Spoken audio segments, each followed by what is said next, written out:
Every time the power goes out, you reach for a candle without thinking twice. But this small, silent object carries a history that stretches back over 50,000 years, long before the concept of darkness was even a problem to be solved. The candle wasn't just invented for light. It was born from ritual, fear, and a deep human need to control the night. And the strangest part? The way we use it today might be closer to its original purpose than we think. You reach for it automatically. The power goes out, the room goes dark, and without even thinking, your hand finds a candle. You strike a match, and suddenly, there it is. A tiny flame, steady and warm, cutting through the darkness like it's been doing it forever. But here's the thing, it has. That small flame you just lit? It's connected to a chain of human hands stretching back more than 50,000 years. People sitting in caves, people kneeling in temples, people whispering prayers in cold medieval churches, all of them holding the same fire you're holding right now. And none of them invented the candle for the reason you think. In fact, the very first candles weren't made of wax at all. They weren't white. They didn't smell like lavender or vanilla. And they definitely weren't used for decoration. So what were they used for? And why? After electricity, after LED lights, after smart bulbs you can control with your voice. Why does the candle still exist? Why do you still need it? Stay with me, because the answer is stranger and more fascinating than you could imagine. Think about the last time you lit a candle on purpose, not because the power went out, but because you wanted to. Maybe it was a birthday. Maybe it was a romantic dinner. Maybe you just wanted the room to feel different, calmer, more alive somehow. That instinct you felt? That pull toward the flame? It's not modern. It's not aesthetic. It's not something you learned from interior design magazines. It's ancient. It's written into you at a biological level that goes deeper than memory. Humans have been drawn to controlled fire for over 1 million years. But the candle, this specific, portable, personal version of fire, appears in human history with a precision and a purpose that most people have never stopped to question. Where did it really begin? Why did ancient civilizations across the world, completely isolated from each other, all arrive at the same invention, independently, around the same time? What did they know about fire and about darkness that we've forgotten? And here's the question that should keep you watching. If the candle was invented thousands of years before electricity, why does it still feel more powerful than any light bulb when you really need comfort? We're about to find out. If this is already surprising you, make sure you subscribe and hit that notification bell, because we go this deep on hidden history every single week. You don't want to miss what's coming next. The story of the candle doesn't begin in a factory. It doesn't begin in ancient Rome, even though that's where most history books start. The true beginning takes us somewhere far more primal, to the walls of a cave, lit by the flickering glow of animal fat burning in a hollow stone. Archaeological evidence suggests that as far back as 50,000 years ago, early humans were already creating primitive light sources using containers filled with liquid animal fat and plant fibers as a wick. This wasn't a candle yet, not in the way we recognize it, but the principle was identical. A fuel source, a wick, a controlled flame, the architecture of fire tamed into something you could carry. But why? Why go through the trouble? Darkness wasn't just inconvenient back then. Darkness was dangerous. Darkness was where predators lived, where spirits roamed, according to every early belief system we've ever uncovered. The ability to hold light in your hand wasn't a luxury. It was survival. It was power. It was, in many ways, the difference between being human and being prey. Fast forward to around 3000 BC, and we find the ancient Egyptians refining this concept dramatically. They were dipping reeds, long, dry stalks of river plants, into rendered animal fat, like creating what historians now call rushlights. These weren't beautiful, they weren't fragrant, but they burned, and they burned long enough to be useful, long enough to illuminate a ritual, long enough to honor a god. And here's something crucial that most people miss. From the very beginning, the candle was not primarily a practical tool. It was a sacred one. In ancient Egypt, candles were used in temples and burial ceremonies. They weren't lit to help someone read. They were lit because light itself was divine. The Egyptians believed that Ra, the sun god, died every night and had to be guided back to the world of the living by dawn. Fire, controlled, deliberate fire, was part of that cosmic contract. It was a way of participating in the cycle of life and death. The Greeks took this further. According to historical records, the ancient Greeks burned candles specifically on the 6th day of every month in honor of Artemis, goddess of the hunt and the moon. They weren't lighting candles because it was dark. They were lighting them because the moon was a god, and the flame was an offering. The smoke carried prayers. The light was a language. Meanwhile, on the other side of the world, in China during the Qin dynasty, 221 to 206 BC, candles were being made from whale fat, a different material, a different culture, the same spiritual impulse. And in India, temples were using wax derived from boiling cinnamon bark to create candles for their ceremonies. In Tibet, yak butter was shaped and burned as an offering to the divine. 5 cultures, 5 continents, 5 completely independent traditions, all arriving at the same conclusion. Fire, I held in the hand and offered upward, connects the human to something larger than itself. The Romans were the first to create something that genuinely resembles what we call a candle today. Around 500 BC, Roman craftsmen began rolling tallow, rendered beef or mutton fat, around fibers of linen, hemp, or cotton, creating a wick-based candle that could be held, carried, and placed. These candles lit Roman streets at night, guided travelers through dark roads, and were distributed as gifts during Saturnalia, Rome's great winter festival. But even in Rome, even in this most practical civilization, the candle was never just a light source. It was a symbol. It was given as a gift during celebrations of the sun returning after the darkest time of year.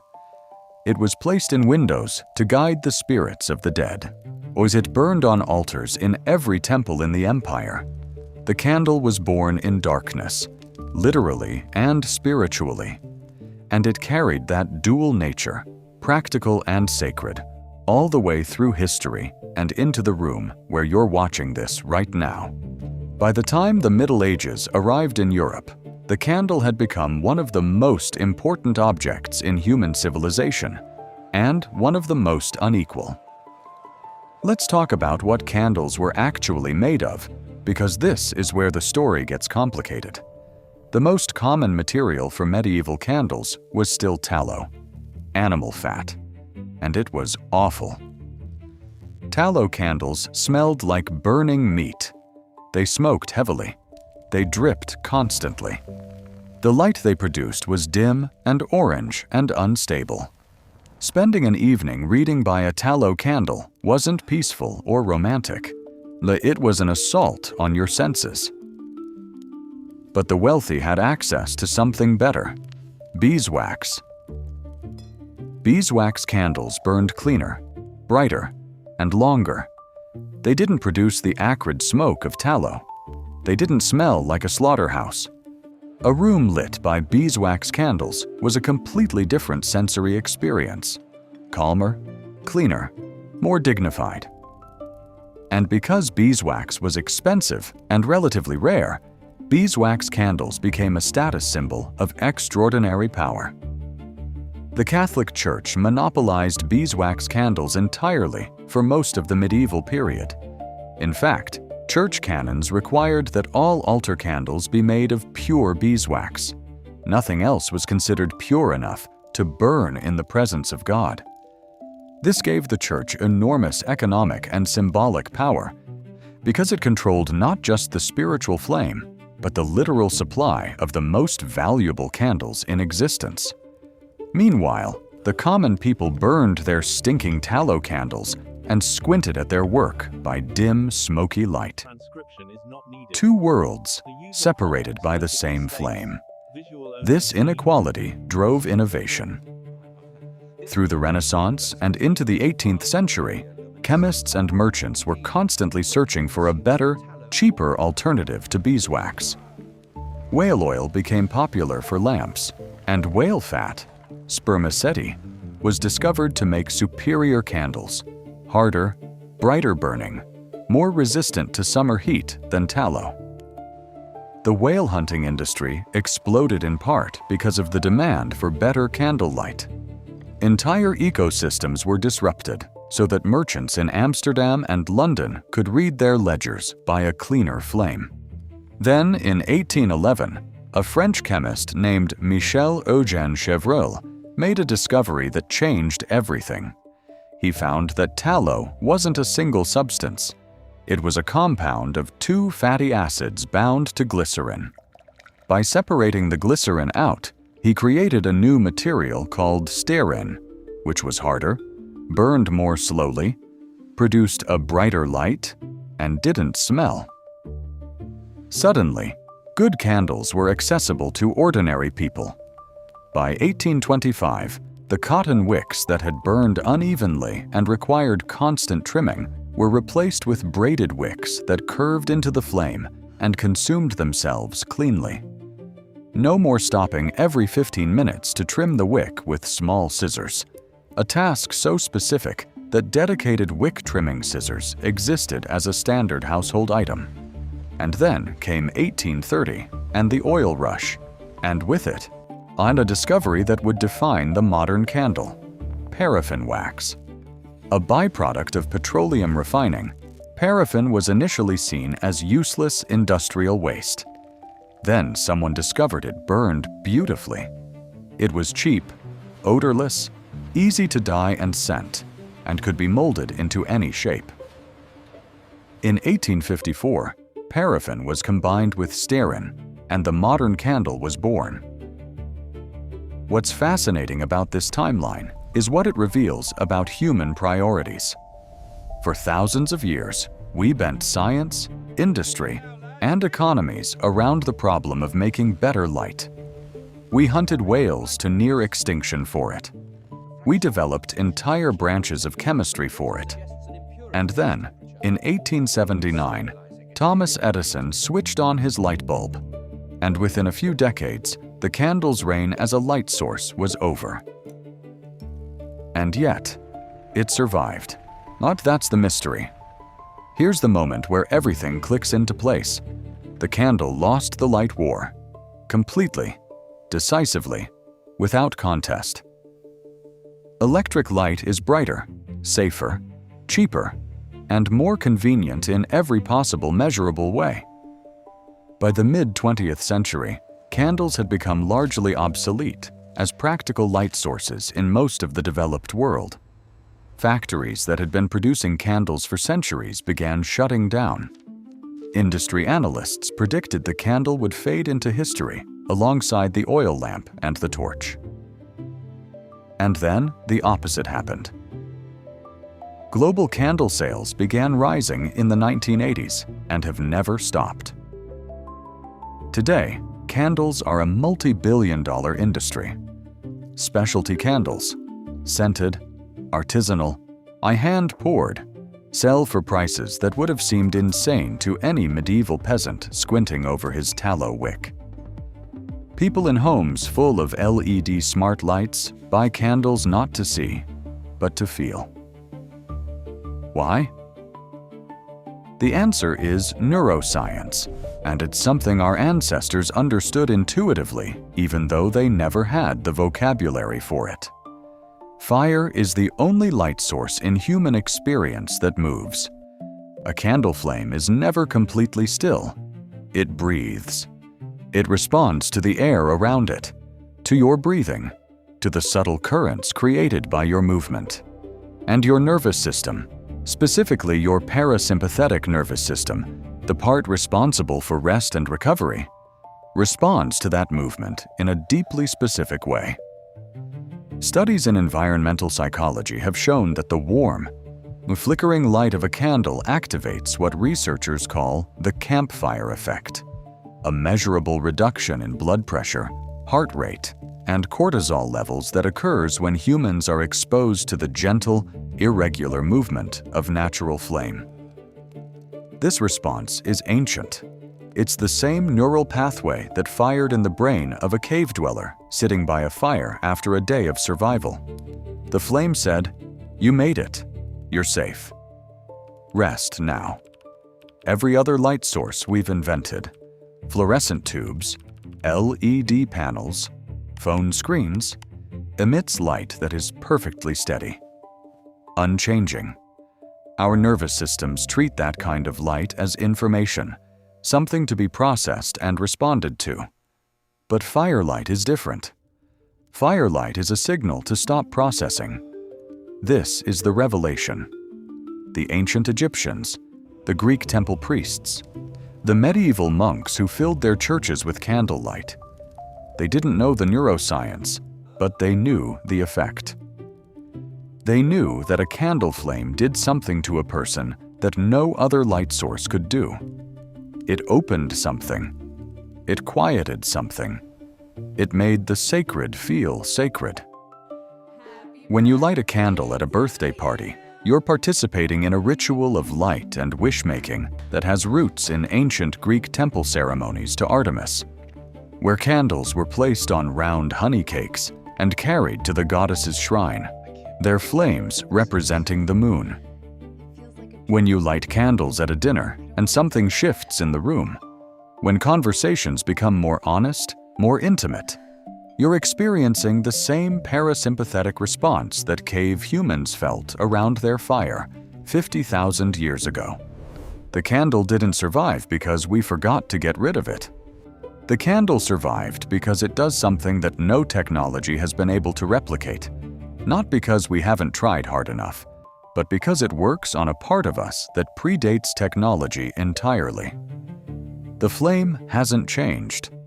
The wax formula might have evolved from whale fat to paraffin to soy, but that moving, breathing, warm light flame is identical to what burned in an Egyptian temple 3,000 years ago.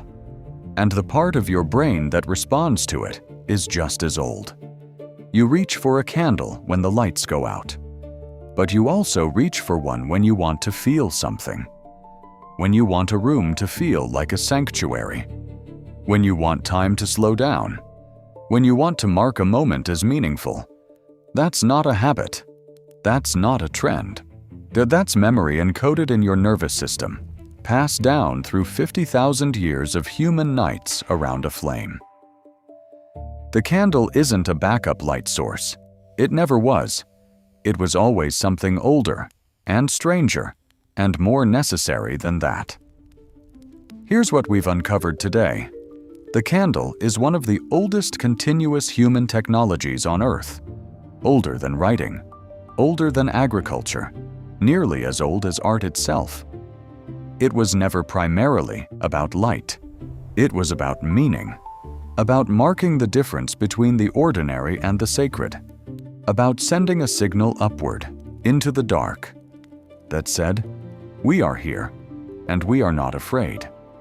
Every civilization that has ever existed has looked at fire and seen something beyond its physical function. The Egyptians saw the breath of Ra. The Greeks saw the light of Artemis. The medieval church saw the presence of God. Modern neuroscience sees a parasympathetic trigger, a cortisol reducer, a nervous system reset. They're all describing the same thing. The next time you light a candle, for a birthday, for a dinner, for a quiet evening alone, you're not doing something decorative. You're doing something deeply, unmistakably human. You're joining a chain of hands across 50 millennia, all reaching toward the same small, steady flame. All needing the same thing, a moment of warmth in the dark. That flame has never gone out, and something in you has always known why. Thank you so much for watching this all the way to the end. That genuinely means the world. If this story surprised you or moved you in any way, please leave a like. It takes 1 second, and it helps more people find this channel. Subscribe if you haven't yet, and hit that notification bell so you never miss a video like this one. Drop a comment below and tell me, where in the world are you watching from right now? I love reading every single one. And if you want another deep dive like this, there's another video right here waiting for you. I'll see you there.